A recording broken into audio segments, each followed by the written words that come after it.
Welcome to our channel. నమస్కారం. YS Vivekananda Reddy జరిగి 6 సంవత్సరాలు దాటింది.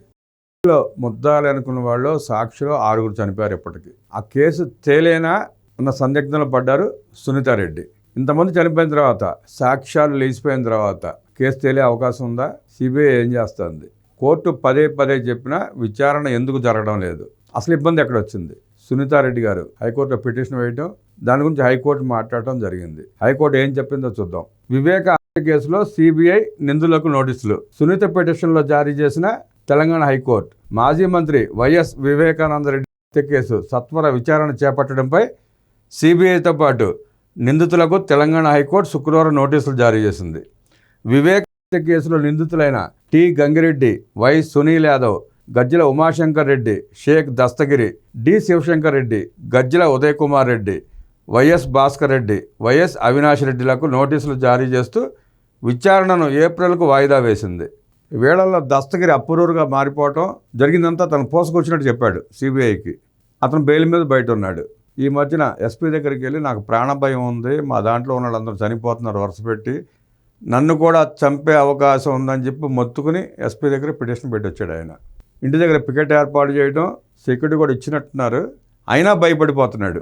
ఈయన మాట్లాడిన తర్వాత సునీల్ యాదవ్ కూడా మనకు వీడియో రిలీజ్ చేశాడు. నాతో పాటు పాల్గొన్నాళ్ళు ముద్దాయిలు అనుమానితులు అందరూ ఒక్కొక్కరు చనిపోతున్నారు, 6 చనిపోయారు, నాకు భయం పట్టుకుంది, నన్ను కూడా ఏ క్షణమైనా ఏమైనా చేయొచ్చు అన్న భయంతో అతను ఒక స్టేట్మెంట్ ఇచ్చాడు. అసలు ఈ మరణాల వెనకాల కారకులు ఎవరు, ఎందుకు జరుగుతున్నాయి, ఆరోగ్యం వల్ల చనిపోతున్నారా, భయంతో చనిపోతున్నారా, చంపబడుతున్నారా అన్నది పెద్ద మిస్టరీగా ఉంది. ప్రజల్లో పెద్ద చర్చనీయాంశం అయింది. దాన్ని తేల్చాల్సిన సిబిఐ నిదానంగా నడుస్తూ ఉంది. ఆ నిదానపు నడక ఎందుకో అర్థం కాదు. దాని వెనక ఎవరున్నారనేది తెలియదు. ఎన్డీఏ ప్రభుత్వం మూడోసారి అధికారంలోకి వచ్చినా అప్పటి నుండి జగన్మోహన్ రెడ్డి ముఖ్యమంత్రిగా ఉన్నాడు కాబట్టి, ఆయన ఢిల్లీలో పైరువెలు చేస్తున్నాడు కాబట్టి కేసు నత్తనడకం జరిగిన సంగతి మనకు తెలుసు.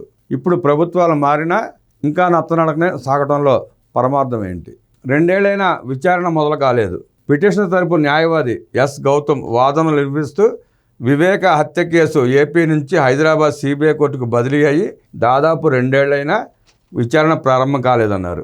వివేక గారి అమ్మాయి సునీతారెడ్డి ఆంధ్రప్రదేశ్లో ఉంటే, ఆంధ్రప్రదేశ్లో జగన్మోహన్ రెడ్డి ప్రభుత్వం పాలన ఉంది కాబట్టి ఈ కేసుకు న్యాయం చేయకూడదు, వాళ్ళు నిందితుల్ని సాక్షుల్ని భయకంపితం చేస్తారు, అక్కడ నాకు న్యాయం జరగదు, తెలంగాణ కోర్టుకి మార్చమని పెట్టుకుంటే తెలంగాణ కోర్టుకి ట్రాన్స్ఫర్ చేశారు. ఇక్కడికి వచ్చి కూడా 2 ఏళ్ళు అయింది, అయినా కానీ కేసు ముందుకు సాగడం లేదు, ఇంకా విచారణ ప్రారంభం కాలేదు. ఈ నేపథ్యంలోనే సునీతారెడ్డి గారు మళ్ళీ నిన్న పిటిషన్ వేయాల్సి వచ్చింది. ఆ పిటిషన్కే అందరికీ నోటీసులు పంపించారు. పిటిషన్లో నోటీసులు వీటితోనే కాలక్షేపం అయిపోతుంది కేసు అంతా. కేసు విచారణ ముందుకు సాగకుండా నిందితులు ప్రయత్నిస్తున్నారని, ప్రస్తుతం ఇంకా కోర్టు నుంచి కాగితాలు తీసుకునే దశలోనే ఉన్నారని చెప్పారు. కేసు విచారణ ముందుకు సాగనివ్వడంలా ఇంకా కోర్టులోంచి పత్రాలు తీసుకోవాలా, ఇచ్చే పరిస్థితి లేదు, తీసుకునే పరిస్థితి లేదు, కాలక్షేపం చేస్తున్నారు. గతంలో ఇదే కేసు మీద సునీతారెడ్డి గారు తన అన్న జగన్ రెడ్డి గారిని కలిస్తే, నువ్వు కేసు నుంచి తప్పుకో, దీన్ని వదిలే, నువ్వు పట్టుబడితే అవినాష్ రెడ్డి బీజేపీలో చేరిపోతాడని చెప్పిన వైను తెలుసు మనకి. కేసును పట్టుబడి ముందుకు నడిపిస్తే వాళ్ళు పార్టీలు మారిపోతారు, అయినా కేసు వీగిపోతుంది కాబట్టి నువ్వేం పట్టించుకోవద్దు అంటాడు ఆయన. సొంత చిన్నాన్నని అడ్డంగా గొడ్డలతో నరికి చంపితే ఆ కేసును పట్టించుకోవద్దు అంటాడు ఆయన.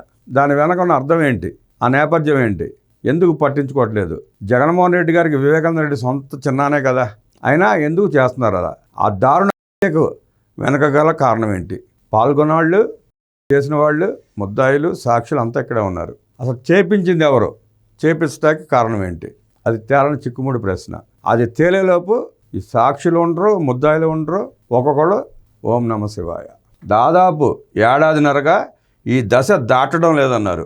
ఒకరి తర్వాత ఒకరు ఇదే కారణం మీద పిటిషన్లు దాఖలు చేస్తున్నారని కోర్టు దృష్టికి తెచ్చారు. ఒకరి తర్వాత ఒకళ్ళు ఆ కాగితాలకు పిటిషన్లు వేయటం, తీసుకోకుండా మళ్ళీ కాలక్షేపం చేయటం, మళ్ళీ పిటిషన్లు వేయటం, ఇక్కడే తాత్సారం చేస్తున్నారు కేసుని. ఇంకో 4 ఏళ్ళు 5 ఏళ్ళు తాత్సారం చేస్తే అక్కడ ఎవరు మిగలరు. సాక్షులు ఉండరు, పాల్గొనే వాళ్ళు ఉండరు, స్కెచ్ గీసిన వాళ్ళు ఉండరు, చేపించిన వాళ్ళు మాత్రమే ఉంటారు. చేపించిన వాళ్ళని పట్టుకోవడానికి ఆధారాలు ఉండవు. సిబిఐ హార్డ్ డిస్కుల్లో అందజేస్తుందని దాదాపు 13 లక్షల ఫైళ్ళు ఉంటే అందులో 13,000 కూడా తెరవలేదన్నారు. అంటే వైఎస్ వివేకానంద రెడ్డి ఆ ప్రక్రియ, ముద్దాయిలు, సాక్షులు ఇవన్నీ కలిపి 13 లక్షల ఫైళ్ళు అంట. 13 లక్షల ఫైళ్ళు తయారు చేయడంలోనే అర్థమవుతుంది కేసు పరిస్థితి ఏంటనేది. 13 లక్షల ఫైళ్ళు సాధ్యమా? చదవటం సాధ్యమవుతుందా? పోనీ జడ్జి గారైనా అన్ని ఫైళ్ళు చదవగలుగుతారా?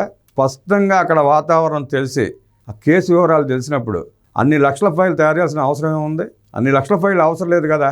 ఇప్పటికి 13,000 ఫైళ్ళు కూడా తెరవలేకపోయారు. దాని నుంచి ఇంకా 13 లక్షల ఫైళ్ళు ఎప్పుడు తెరుస్తారు? ఎప్పుడు ముందుకెళ్తుంది కేసు? నిందితులు పలుకుబడి ఉన్నవారని, ఒకరు ప్రస్తుతం ఎంపీ అని, ఆయన సోదరుడు ఏపీ ముఖ్యమంత్రిగా పనిచేశారని చెప్పారు. విచారణలో జాప్యం జరిగితే సాక్షులను ప్రభావితం చేయగలరన్నారు. వాదనలు విన్న ధర్మాసనం దర్యాప్తు సంస్థతో పాటు నిందితులైన ఇతర ప్రతివాదులకు నోటీసులు జారీ చేసింది. ఇప్పుడు ఆ నిందితులు ఆమెకి సోదరులే. ఒక ఆయన సొంత పెదనాన్న కొడుకు, ఒక ఆయన వేలు విడిచిన పెదనాన్న కొడుకు. ఆవిడ ఎవరికి చెప్పుకోవాలి ఈ బాధే? తన సొంత తండ్రిని కోల్పోతే 6 సంవత్సరాల నుంచి వీరోచితంగా పోరాడుతుంటే ఆ అన్న ఆవిడ పక్షాన్ని నిలబడకుండా నేరం చేసిన వాళ్ళ వైపు నిలబడి ప్రభావితం చేస్తా అంటే తేలే కేసు అనేది. గతంలో పరిటాల రవీంద్ర గారి కేసు కూడా ఇలాగైంది. కేసు తీర్పు వచ్చేలోపే సాక్షులు, ముద్దాయిలు, చూసినాళ్ళు, చూడనాళ్ళు అందరూ వెళ్ళిపోయారు పైకి. కేసు నీరు గారిపోయింది. శిక్షలేం పడలా దాంట్లో ఎవరికి. అసలు దోషి మాత్రం తప్పించుకున్నాడు. అసలు దోషి ఎవరనే పేరు బయటికి రాకముందే మొత్తం అంతా గప్చిప్ పరిటాల రవి గారి కేసు అయిపోయింది. ఇప్పుడు ఈ కేసు పరిస్థితి కూడా అదే. పరిటాల రవి గారి కేసు ఆనాడు ఎలా జరిపారో వైఎస్ వివేకానంద రెడ్డి కేసు కూడా ఇప్పుడు అలాగే జరుగుతుంది, జరగబోతుంది కూడా. 13 లక్షల ఫైల్ ఓపెన్ చేసి ఆ పేపర్ అని చదివే పని కాదు, జరిగే పని కాదు, అది తెలియ పని కాదు. అప్పుడున్న జడ్జి గారు 100 ఫైల్స్ చదవగానే ఆయన ట్రాన్స్ఫర్ వెళ్ళిపోతాడు. మళ్ళీ కొత్తగా వచ్చాను మళ్ళీ మొదలు చదవడం సరిపోతూ ఉంటుంది. మళ్ళీ వచ్చాను మళ్ళీ చదవటం. ఇంకా కేసు తెలియదేముంది? 13 లక్షల ఫైళ్ళు పోగైన నేపథ్యమే ఈ కేసు నీరు గారిపోవడానికి మూలం. మామూలుగానే కోర్టుల్లో మేజిస్ట్రేట్లు సరిపోవట్లేదు, స్టాఫ్ సరిపోవట్లేదు, ఉన్న కేసులే తేలటల్లా. వీడని కేసులు ఎట్లా తేలుతాయి? సిబిఐ కూడా సీరియస్గా తీసుకుని త్వరగా పూర్తి చేయాలన్న సంకల్పంతో ముందుకు వస్తే తప్ప ఇది ఒక పట్టణ తేలే కేసు కాదు. సునీతారెడ్డి గారి ఒంటరి పోరాటం వృధా పోరాటమే తప్ప అంతకంటే ఎక్కువ ఆశించలేం. నమస్కారం.